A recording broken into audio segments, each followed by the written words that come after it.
A lot of major franchises have fallen from grace in the past couple of years. Star Wars, Game of Thrones, Lord of the Rings, DC, classic Disney movies, or pretty much anything else that was keeping me on life support. But the downfall of Doctor Who is especially personal to me. It was my one true nerd obsession growing up, probably one of the only shows I've watched multiple times. I grew up when Doctor Who was getting revived way back in 2005. You know, before COVID.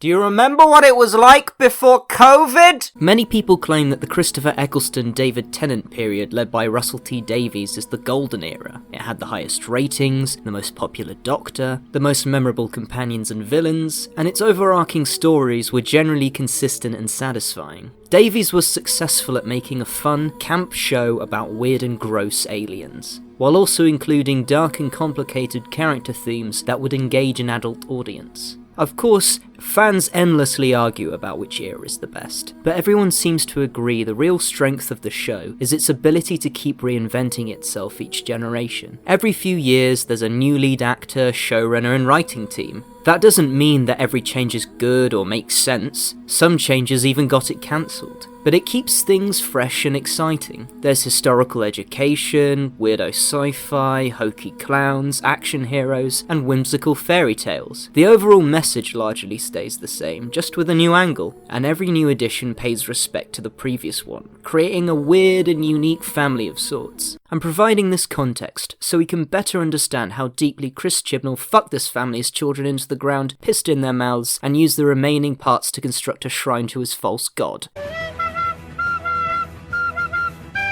If each successive showrunner brings something different, then the new Doctor is the epitome of that change. In order to convince your audience to keep watching and become invested in what you're offering, getting the tone of the Doctor right is pretty essential. Doctors are made by their first episode, and are often the thing that holds it together if the show stumbles initially. First impressions are everything. Now, a lot of people have criticised Jodie Whittaker's Doctor for being a strange copycat amalgamation of David Tennant and Matt Smith, but I'm not even sure that's right. Whittaker's performance is just so boring! At times it feels like the Doctor is completely lifeless. I care. Me and my friends, we care. Do you care though? Previous Doctors were not angels, but they often had the humanity to comfort someone. Even the small actions of holding someone, reassuring them, or keeping them focused demonstrated this was more than just the Doctor's joyride. But all we get is the same monotone voice, over and over and over. I'll buy you some time. Go. Now!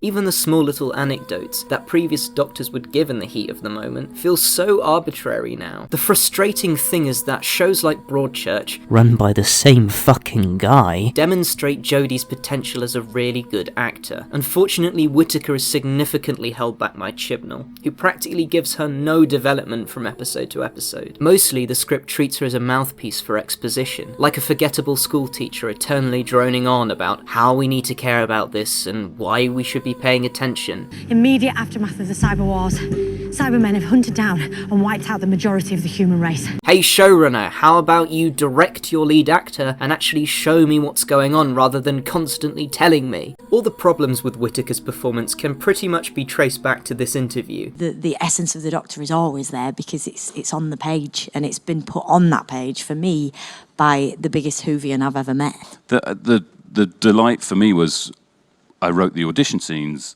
which Jodie came in and did, and she brought that Doctor to the audition, and it was like there. If your showrunner is saying the actor brings the Doctor to the audition, and your lead actor says the Doctor is all in the writing, you know you're up shit creek without a paddle. Because if the creative basis for the 13th Doctor is sourced from two different places that apparently don't even exist, then the 13th Doctor doesn't fucking exist. It comes from absolutely nothing, because neither Chibnall nor Jodie have a clear vision of who this Doctor is supposed to be. Do you remember the ferocity of Tennant's performance combined with the suppressed anger and venom of Davies' dialogue? So you're inside your casing, not feeling anything, ever.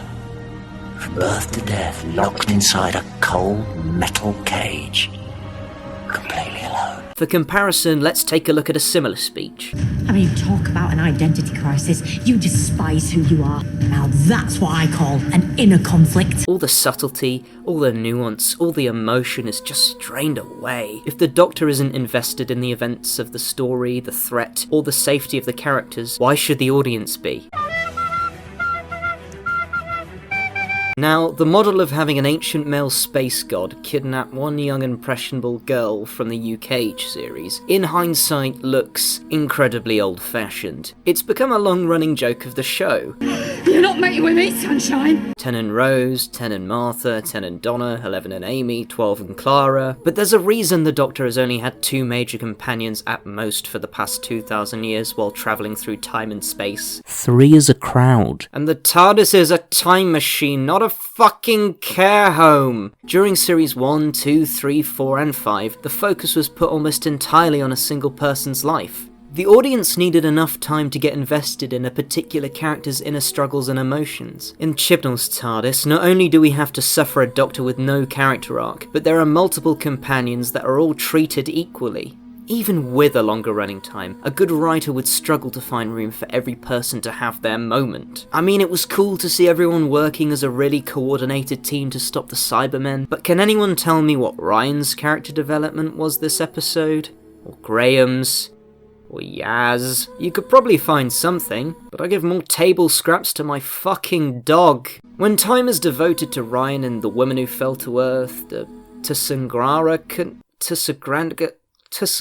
the conundrum, the Battle of Ranskor Avkolos, and Resolution, the episodes actually become really engaging. Highlighting the strain in Graham and Ryan's relationship as they failed to cope with the death of a loved one was key to making Series 11 work, but all Chibnall ever does is hint at the tension, tug at the potential drama. It just seems like a missed opportunity. At least he can finally start his YouTube channel. Oh, wait. The same goes for Yaz. I thought the Demons of Punjab was one of the best episodes, but outside of that we only get bits and pieces. Or take Graham and Yaz's dynamic in Series 12. Ah, see?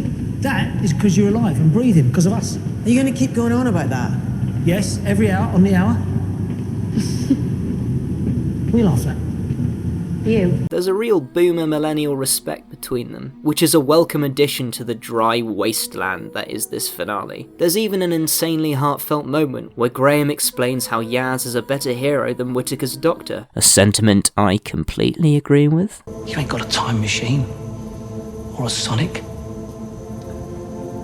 but you're never afraid and you're never beaten. This scene was really reminiscent of Wilfred's conversation with the Doctor in the End of Time Part 2, when both characters exchanged an affectionate but solemn sign of respect for one another. I'd be proud.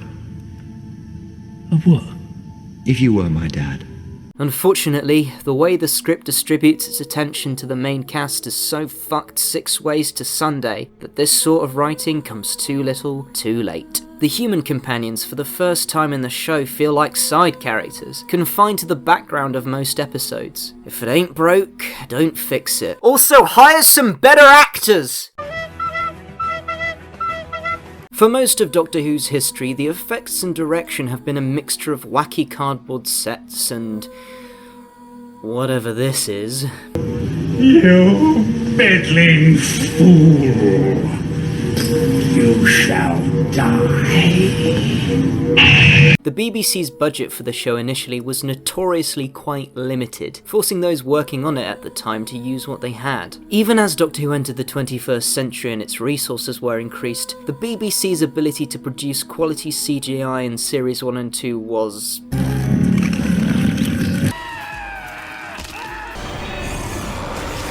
absolutely horrendous, but the significant change had come in how the show was directed. Instead of stiff, awkward shots that panned over confused-looking actors, the new producers started trying to embed important scenes with particular purpose or meaning. Great examples of this include the montage from The Family of Blood. And then we discovered why.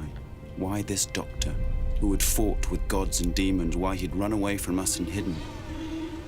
He was being kind. And the reveal of the Lovecraftian creature from Midnight.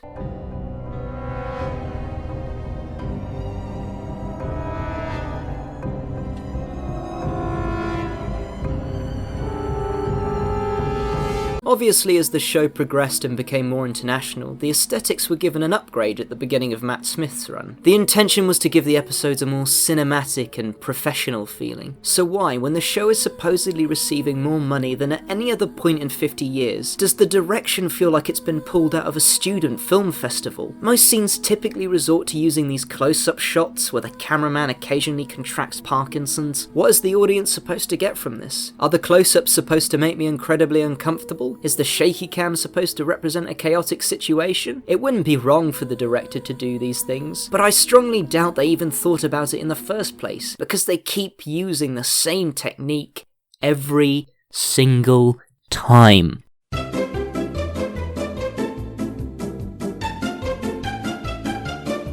The visual elements of the story are supposed to inform us about the situation and the characters as much as, if not more so, than the dialogue. Your average viewer won't be consciously thinking about analysis, but they will subconsciously be picking up what's going on screen. You might not have even noticed, but your brain did. So, when the visual element is extremely lacking, your vision might start to blur as you slowly dip into the tender arms of sleep.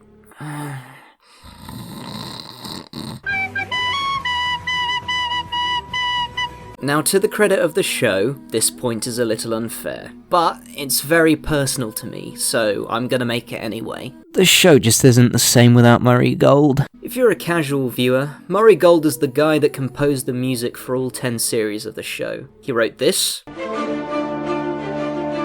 and this,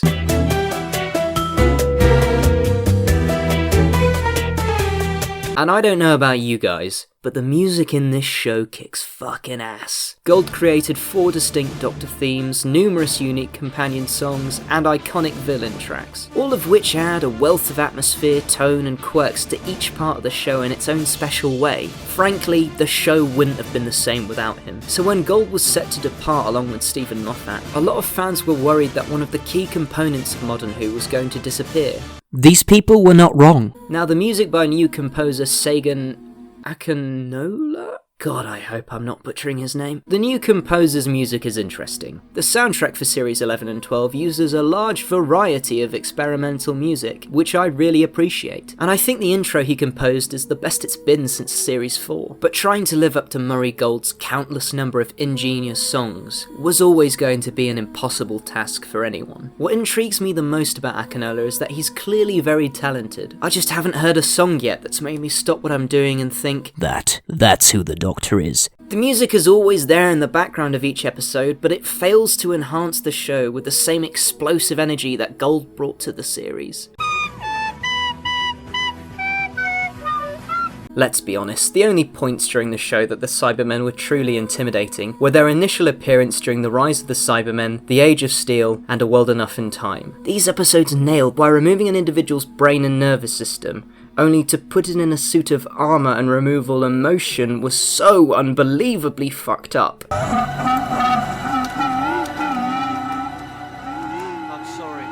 Unfortunately, much like the Daleks, the Cybermen fall into the trap of becoming recurring villains. With a show as long as Doctor Who, the Cybermen's story can only be told a certain number of times before becoming tired and repetitive, and the initial ideas of what allowed them to enter the nightmares of every child are slowly eroded away as they become the fallback antagonist for every finale. Moffat is guilty of this, heck, even Davies is guilty of it. But Chibnall decides to make that 4D chess move of initially getting the Cybermen right, and then immediately fucking up so hard my brain cells were entirely depleted. Chibnall seems to want to take the Cybermen in several directions. First off, there's a half-converted Cyberman struggling with the inner conflict of their emotions, something which taps into what makes the Cybermen fascinating monsters. With the addition of the Frankenstein backdrop and the allegory of the modern Prometheus, I was actually really invested in this story. Maybe they could appeal to his better humanity. Maybe he's just a victim. A tragic villain. Oh, he saved the baby because he couldn't be bothered and killed his children? Guess he's just evil! Oh well! Secondly, it's revealed the same Cyberman wants to destroy all organic life using a death particle?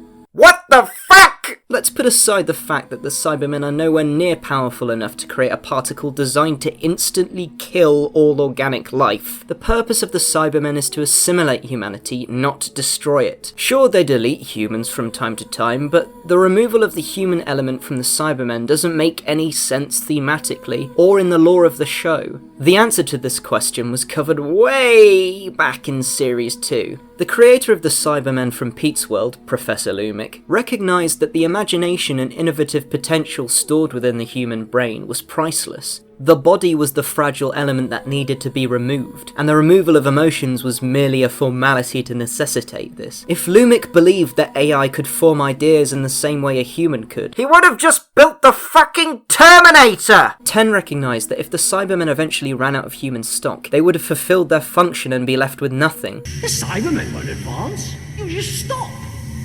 You stay like this forever. A metal Earth with metal men and metal thoughts. So in reality, this beta Cyberman is about to unknowingly downgrade his species, whilst cucking them in the worst way possible, because they'll have no one left to convert. Excellent antagonist, ladies and gentlemen. Even Chibnall's own script calls the Cybermen out on this bullshit. Oh, you mean robots? And no, doing a bit of meta writing where you call out your own inadequate writing for a villain does not automatically absolve you of the terrible writing of said villain. The Cybermen at the end of the day were still reduced to an army of robots, which seems to happen every time they meet the Master, or any other main villain. Gee, it's almost like the Cybermen only work in a very niche setting with particular ideas and themes. But none of this compares to the final version of the Cybermen Chibnall decides to give us.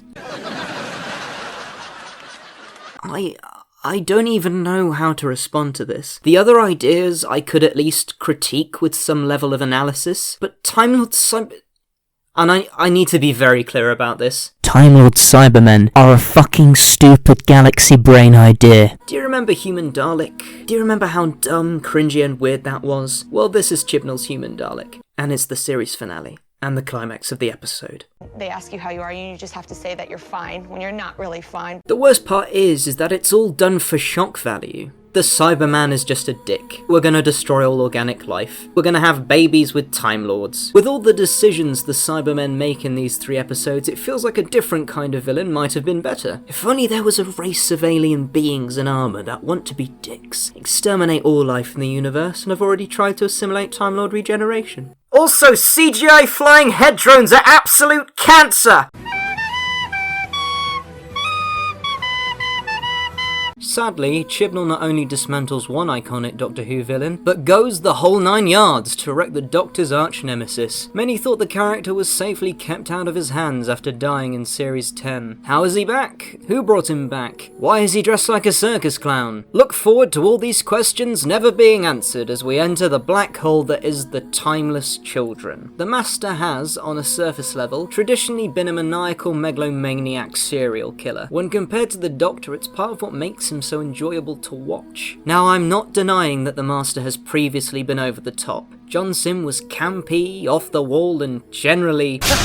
but there was always an edge to him, a sinister quality, something deeply disturbing about the drumbeat inside his head. I'm building this up as a comparison to Sacha Darwin because... maybe it's better if I just show you a montage. I promise I'll roll out the red carpet. It's red because it's drenched in the blood of our people.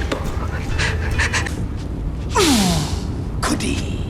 Human juicing party. If you haven't guessed by now, Dewan's version is simply all of those over-the-top moments distilled into its purest form. All the campy elements of the Master should only ever be used in moderation to provide a little flair or excitement. The performance presented here is the equivalent to asking a 5-year-old to do their best impression of John Sim. Wait, he turns people into miniature dolls now? Take my hand, or I turn them into tiny human dolls right here. You fuckhead. That is the stupidest thing you interpreted there. Not only is the presentation of the character childish to the nth degree, the deeper themes of his relationship with the Doctor get completely shafted. While the Master has always been the Doctor's greatest rival, they were never 110% evil. John Sim was a real grade A asshole, but an asshole who was ultimately a victim of the Time Lords that fucked around with his brain. Russell T Davies went to great lengths to emphasise that the Master and the Doctor used to be as close as brothers. No matter the situation, the Doctor believed there was a part of the Master worth saving. Nowadays, it feels like the Doctor couldn't give two shits whether the Master lives or dies.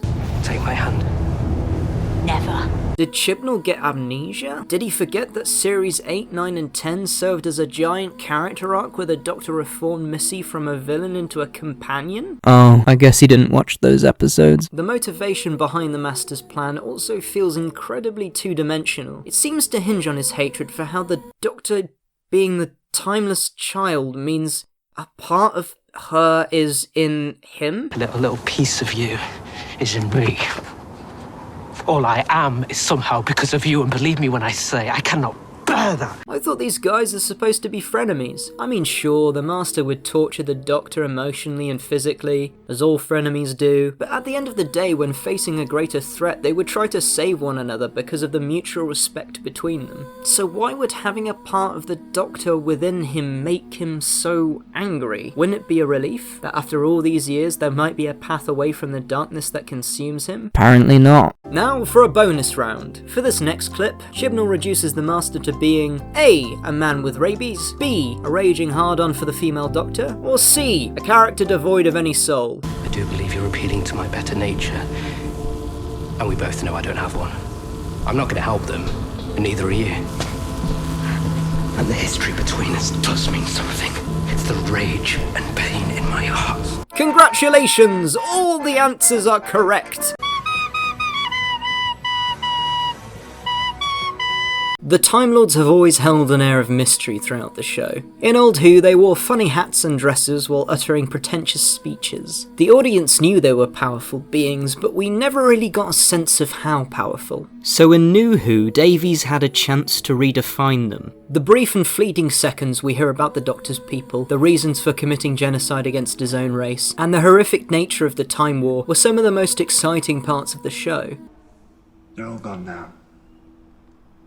My family, my friends, even that sky. Davies only ever alluded to that unimaginable level of power. The audience always got the feeling that the Time Lords were practically gods, and that the Time War was not meant for the eyes of mortal men. Even in the End of Time Part 2, we never actually got to see the conflict. The only glimpses shown to us are the council meetings, political machinations, and a group of cultists obsessed with avoiding death. Moffat initially respected this aspect of the show, but the problems began to surface during the 50th anniversary. Moffat completely control-alt-deletes the Time Lords' desire to destroy the universe so they can ascend. If the Doctor helps them return, what's stopping Rassilon from doing that? Wouldn't everyone be fucked? Moffat also revealed too much of the conflict on Gallifrey. Where are the scar of degradations, a horde of travesties, the nightmare child that could have been king with his army of meanwhiles and never word. The Time War is a battle between two fourth-dimensional superspecies. Showing a sci-fi version of the Iraq War isn't going to cut it. Moffat then went on to weaken Rassilon as a villain in Series 9. Rassilon the Resurrected!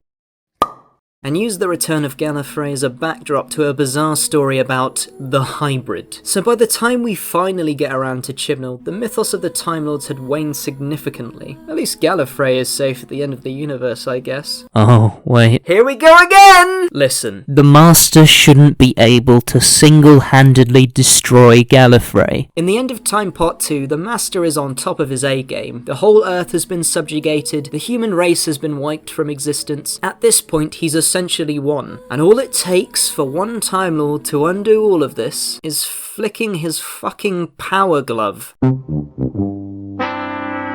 Timothy Dalton's not even breaking a sweat. It took millions of time-travelling robot Nazis over an unspecified amount of centuries to almost defeat Gallifrey. If they couldn't do it, I doubt a man like this could do it either. It's bad enough that Chibnall brings the Time Lord's power down to the Master's level, but now Chibnall commits the cardinal sin of explaining the Time Lord's mysterious origin through a series of expository flashbacks. Only the hardcore fans know about the deep lore of Rassilon or Omega or or the Eye of Harmony. Most people don't fucking care why regenerations are limited to 13 lives, because it doesn't fucking matter. Part of the magic is not knowing. Imagine if a whole episode was dedicated to teaching us in intricate detail why the TARDIS is bigger on the inside. Tiny box, huge room inside. What's that about? Let me explain. It's another dimension? It's basically another dimension. What? Any answer is immediately going to ruin the fun of the original concept. I like the bit when someone says it's bigger on the inside. So what backstory could Chibnall have possibly concocted? Time Lord culture originates from an unexplained gateway that shut out an immortal child.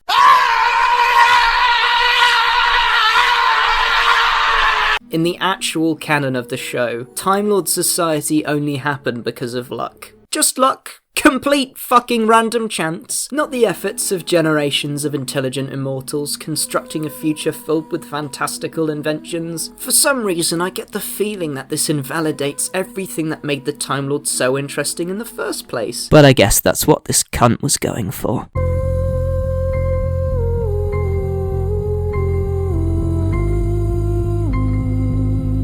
Doctor Who's history is long and complicated. Very few shows can last beyond 5 series or a certain number of years without dipping in quality. As much as the fanbase loves Doctor Who for its ability to reinvent itself every generation, that doesn't mean the new direction it goes in is always guaranteed to be good. Everything I've criticised so far, all the points I've made, can be chalked up to a TV series struggling to find new ideas. But the one thing I can't forgive is Chibnall's mission to destroy the legacy of Doctor Who. Doctor Who at its heart is a very simple show. You got a random alien who just wants to explore time and space. They meet up with humans, aliens, and see a lot of cool shit. However, the more they travel, and the more events they witness, they begin to realise what a fucked up place the universe is. The Doctor started as a nobody, but they helped regardless, and that's what's so inspiring to the audience. Any one of us could be the hero. So why, in the ever-living fuck of all fucks, is the Doctor the timeless child? You total fucking idiot! That was your job, you fucking moron! You cretin! You're a fuckhead! That's what you are! A fucking shithead!